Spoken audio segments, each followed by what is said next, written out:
Hey, what's up guys? This is Anthony from Anthony's Customs, and for this review, we are looking at the McFarlane Toys DC Multiverse Batman, part of the Justice League. Does it say Justice League on here? Yeah, okay. Justice League, thing.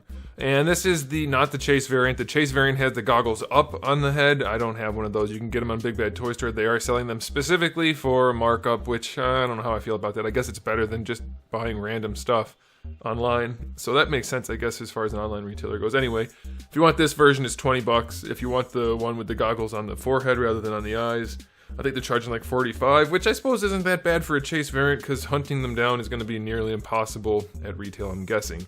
Anyway, this thing looks freaking cool. Is it actually a good figure? We're going to find out, so let's go ahead and get it off the stand and take a closer look. This guy stands just about 7¼ inches, which makes him pretty close to, let's just say, 18½ centimeters, not counting the very tips of his ear nubbins. And I think that's okay. It's a little tall, but it's okay. Now, the first thing I have to note, though, this is not the regular Batman. This is the Batman with the not tech suit. It's not technical, it's tactical. The tack suit, you can see the armor plates and stuff, and the goggles. And the interesting thing is, it doesn't say that anywhere in the package, and the artwork they show is just the new version of his regular suit with the little plates in there, but it's just the basic suit, and it doesn't say anything about it being the upgraded suit, so that's a little frustrating because the packaging is technically inaccurate, or the figure is, and I don't believe we got a good version of the basic suit Batman from McFarlane Toys, so that's a little bit of a bummer also. But that leads me to the question of the day. Do you like this whole armor plate look for Batman? I personally think it's a really cool live-action adaptation of Batman, and it suited the Justice League situation just fine. He needed extra armor because he's only a regular guy.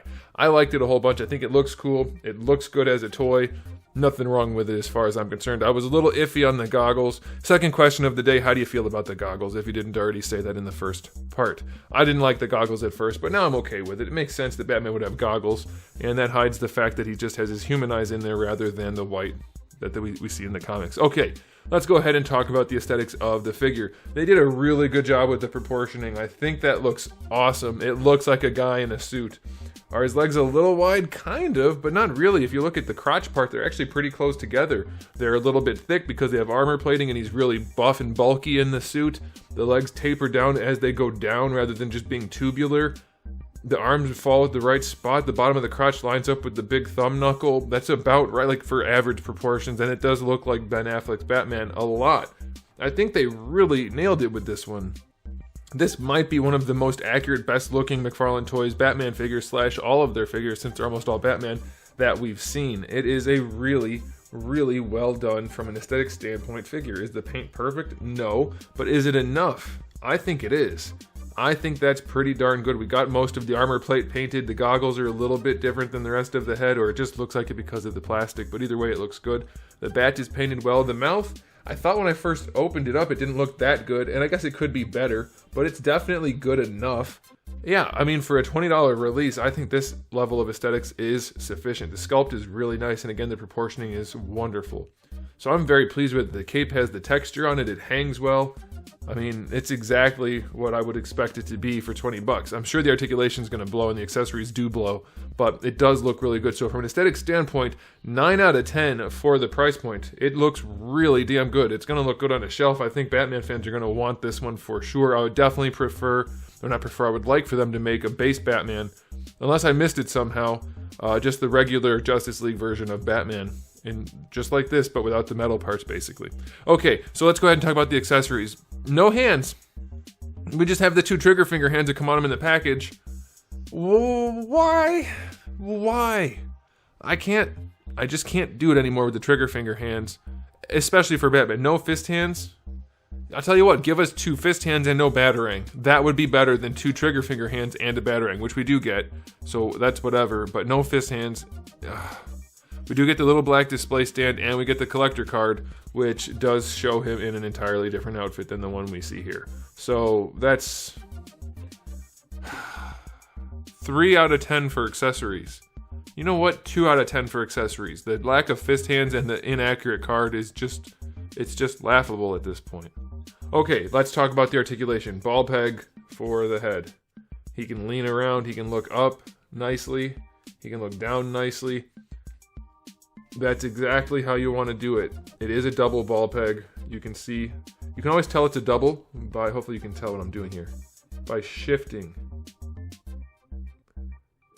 I don't think you can tell what I'm doing. Anyway, it's a double ball peg, and that's exactly what you want. I think they could have even squeaked out more range, but you don't really need it because that works.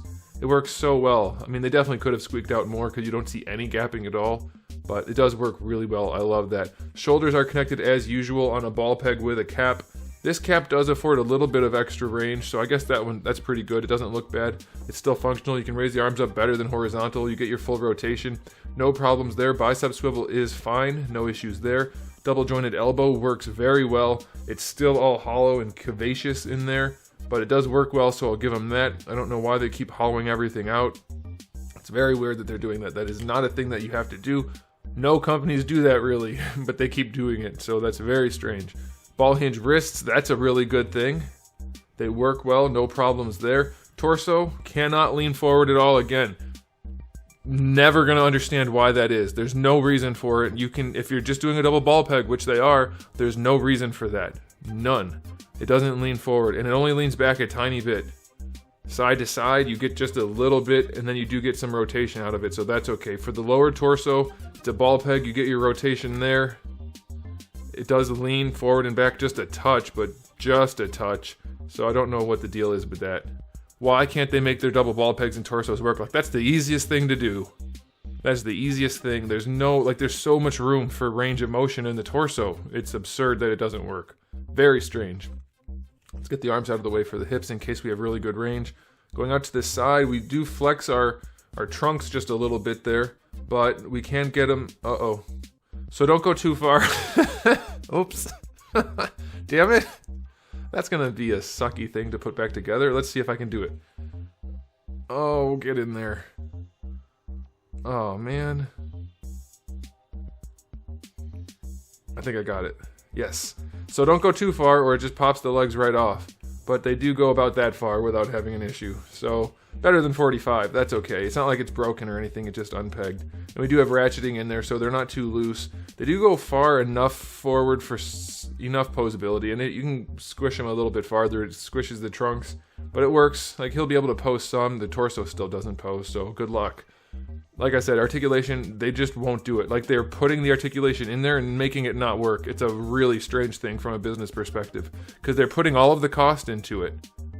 It doesn't cost more to make it functional, but it doesn't work.